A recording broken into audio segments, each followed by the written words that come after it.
Bien public, première partie.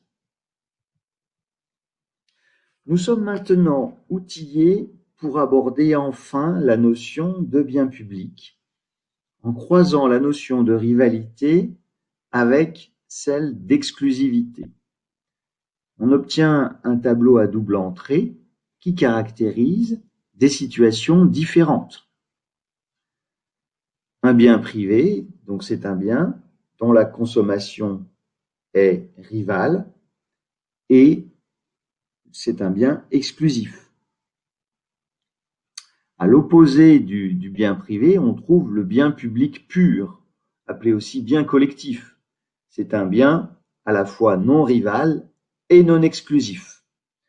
Et il y a deux types de biens publics impurs, les biens dits biens club, qui sont des biens exclusifs et dont la consommation est non rivale, et les biens publics impurs que l'on appelle souvent des biens communs, qui sont des biens que l'on ne peut pas rendre exclusifs, mais dont la quantité est limitée, et donc la consommation est rivale.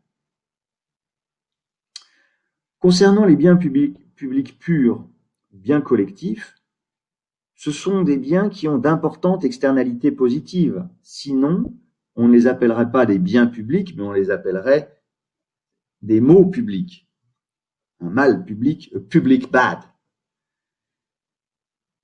On trouve des services aussi divers que, bien sûr, la défense nationale, la sécurité publique, les infrastructures de tous ordres, les ponts, les routes, tant qu'ils ne sont pas saturés, l'éclairage, etc., l'éducation, des programmes de radio et de télévision, toutes les activités culturelles. Bref, nous constatons que les biens publics sont des biens qui ont une place qui est très importante dans l'économie en réalité.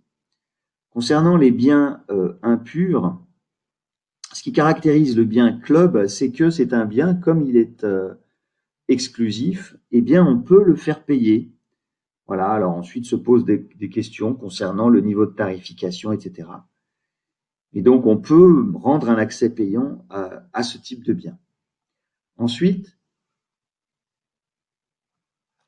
concernant les biens publics impurs de type bien commun, dans ces cas-là, on est obligé d'avoir plutôt une gestion commune et raisonnée puisque la tarification est très compliquée par définition.